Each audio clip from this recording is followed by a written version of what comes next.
Welcome to today's discussion. Today we are going to discuss on skin and soft tissue infections.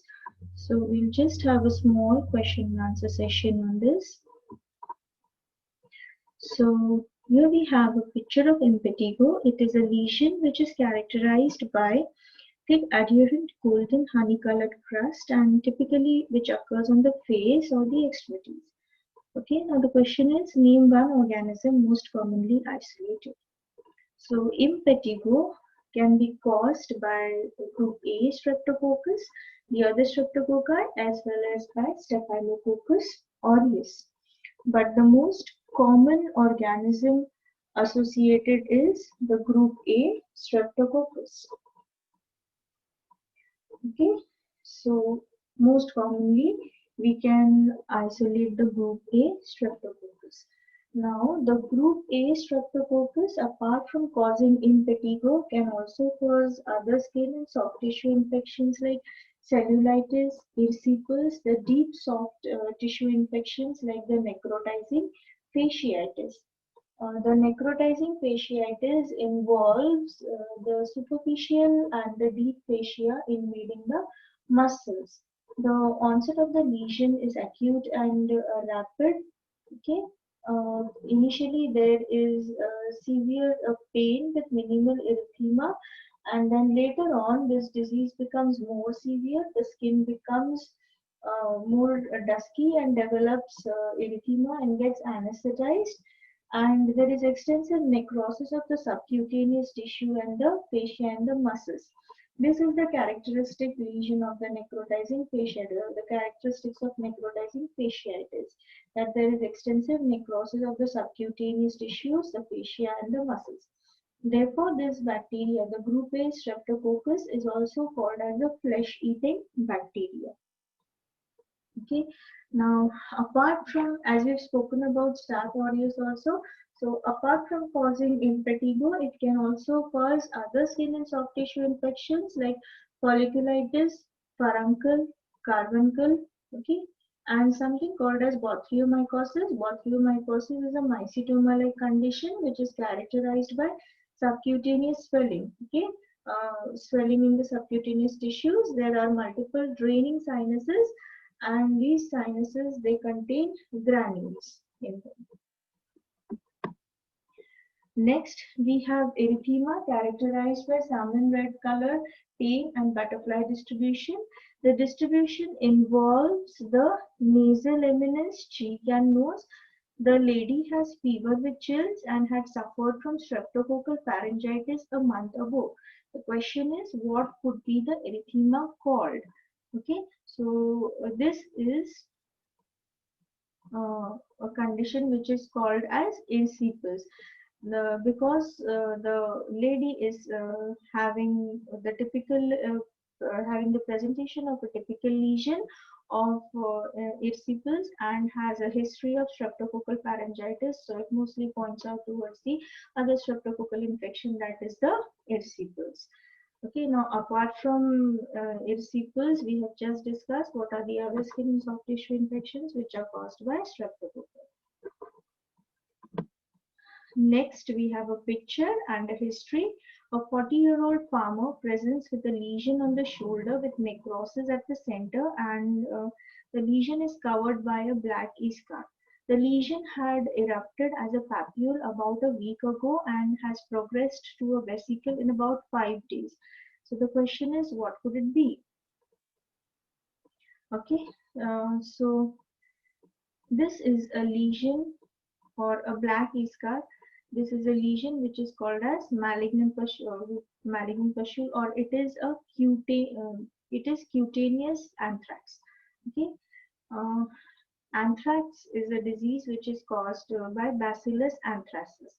Okay, anthrax is basically a zoonotic disease. A zoonotic disease means the primary host, or the host which is primarily affected, are animals, and humans get the disease from the animals. So in case of anthrax, the primary host or animals which are primarily affected are the goats and the sheep. Okay, they get infected and they discharge a lot of bacteria from their nose and the saliva and from the rectum. Okay, this the Bacillus anthracis is a gram-positive bacilli which bears a spore. It sporulates. So these spores, they remain in the environment. They remain in the soil, the vegetation around. Okay, the grass on which the animals graze.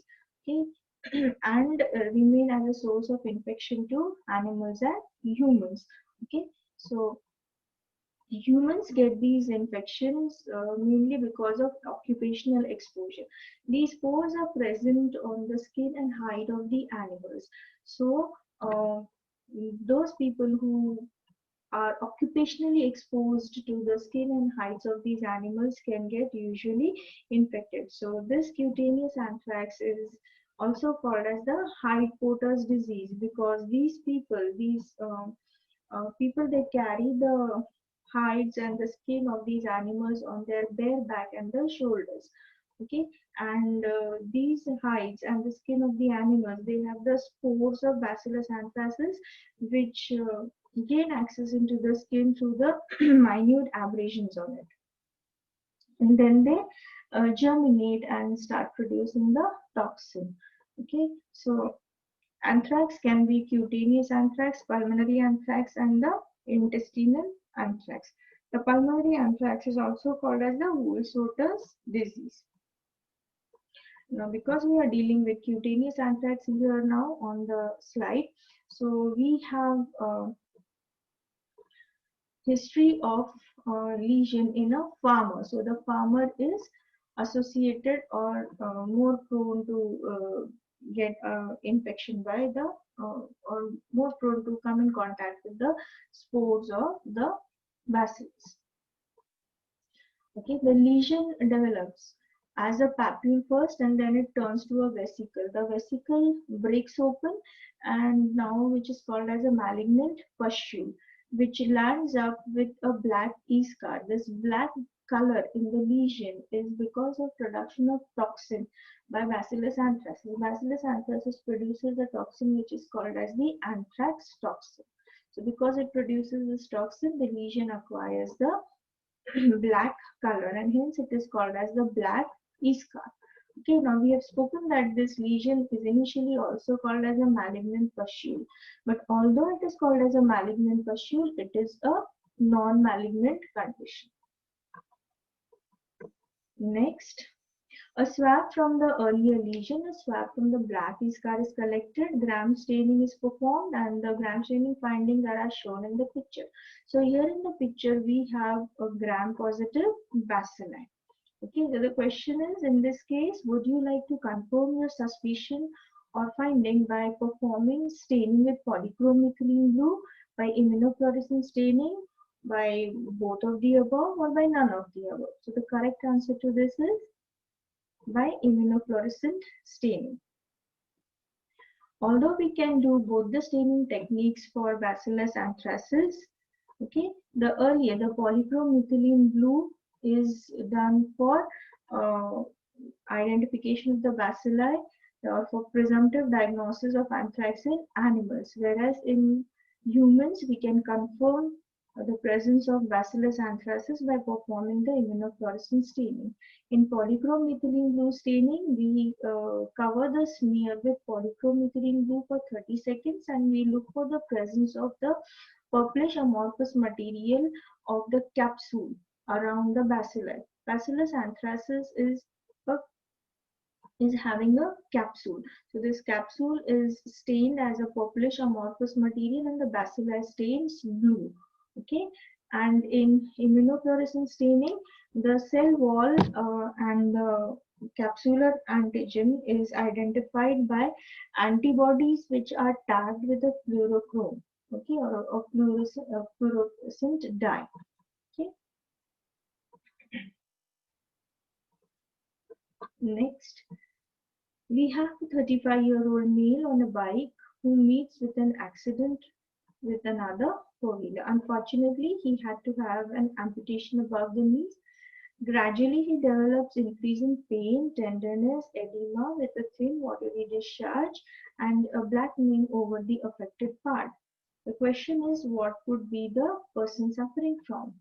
So because we have a history of road traffic accident and a typical clinical presentation of the lesion, it points towards gas gangrene. The person is suffering with gas gangrene. Gas gangrene is caused by Clostridium perfringens. Okay, in gas gangrene, a person usually has a history of deep crushing wounds. Okay, the bacilli, Clostridium perfringens, is again a spore-bearing bacilli. The spores of this bacteria are present in the environment. They can be found in the soil also. So when a person meets with a road traffic accident, usually in such accidents there are deep wounds, the deep crushing wounds where muscles are exposed. So these muscles get infected with the spores get accessed into the muscles because there is lot of tissue destruction, crushing in the muscles. There is a lot of destruction of the blood vessels also, because of which anoxic conditions are created, anaerobic conditions in the tissue is created. Okay, the spores which have gained access into these destroyed muscles or destroyed tissues will germinate now. Okay, the anoxic conditions favor the growth of anaerobic bacteria. So these spores will start germinating and the bacilli will now grow and they will establish an infection. They will start producing toxin and will cause the disease. So taking the history into consideration, the person is suffering from gas gangrene. Okay, gas gangrene is typically characterized by a lot of edema and cryptus in the lesions or in the tissues, and there is a swelling and a blackening in the lesion. Lot of pain is there in the lesion, and there is thin and watery discharge from the affected part or from the lesion.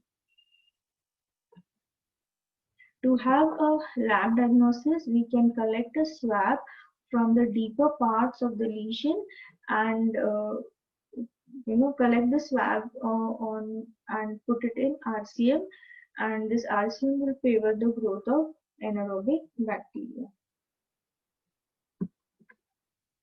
Next, we have a picture of rash. A 30-year-old immunocompromised male is suffering with a painful rash on the trunk. And the question is, what could it be and what would be the etiological agent?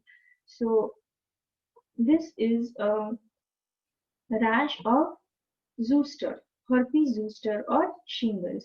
It is caused by varicella zoster virus. Varicella zoster virus is a type of herpes simplex virus. Okay. So this varicella zoster virus causes chickenpox, usually in the childhood. Then this virus remains in latency with the host, and after having an immunocompromised state, the virus reactivates and again causes a lesion, and now this time this would be presented as shingles. So a person has a history of chickenpox, then the virus remains in latency, and then on immunocompromised conditions it will cause a reactivation in the form of shingles. So first presentation is chickenpox, then there is latency, and then second presentation or reactivation of the earlier varicella zoster virus is shingles or herpes zoster. The characteristic presentation of herpes zoster is the unilateral rash, which is pain. Now here we have to identify this rash. So this is chickenpox in a small child. We have to identify this lesion. This lesion is herpes labialis or a fever blister.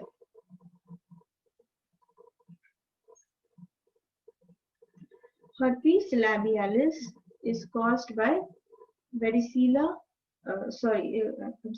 It is caused by herpes simplex virus 1.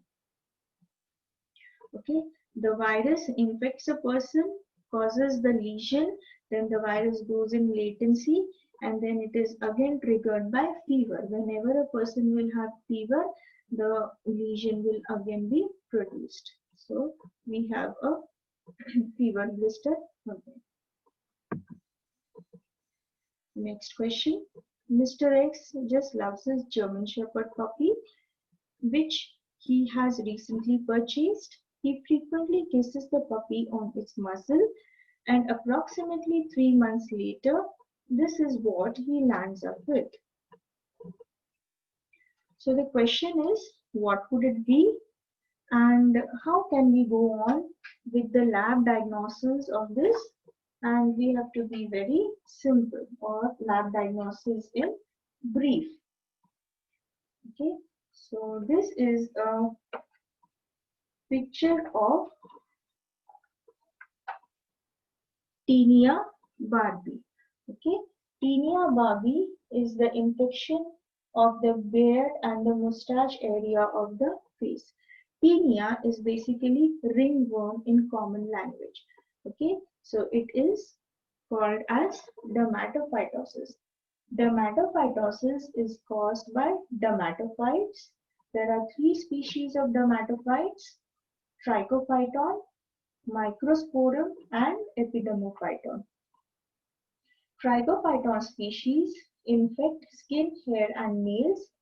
Microsporum species infect skin and hair, and Epidermophyton species will infect skin and nails.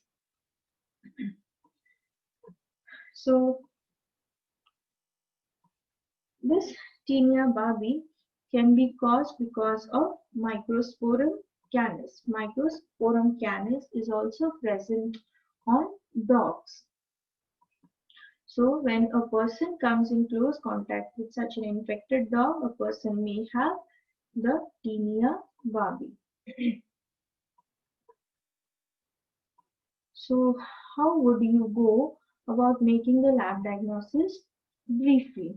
Okay, so we can collect the skin scrapings from the lesion. The skin scrapings can be collected with a scalpel. We need to take a swab of 70% alcohol. Okay, clean the skin from, or clean the lesion from where we have to collect the specimen. Okay, allow the area to dry, and then we can just scrape off the crust of the lesion with the help of a new scalpel. The scrapings can be collected in a clean petri dish or petri plate. Now we can make a wet mount of these scrapings, like we can prepare a KOH mount and look for the presence of the Macroconidia and Microconidia of Microsporum canis. The Macroconidia of Microsporum canis are abundant. Okay, they are thick-walled, spiny, spindle-shaped, and they have up to 15 septa, whereas the Microconidia are rare. Apart from having a wet mount, we can also culture the specimen on Sabouraud's dextrose agar with antibiotics. So on Sabouraud's dextrose agar, Microsporum canis grows in cottony colonies, and they can also produce an orange pigment on the reverse of the slant. Next question. Identify the condition and name one organism that causes it. So this is a picture of mycetoma or Madura foot. Mycetoma is a type of subcutaneous mycosis.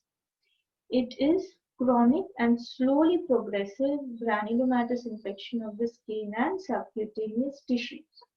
It is characterized by presence of tumefaction in the tissues, presence of multiple draining sinuses, and these sinuses, they have presence of granules in them.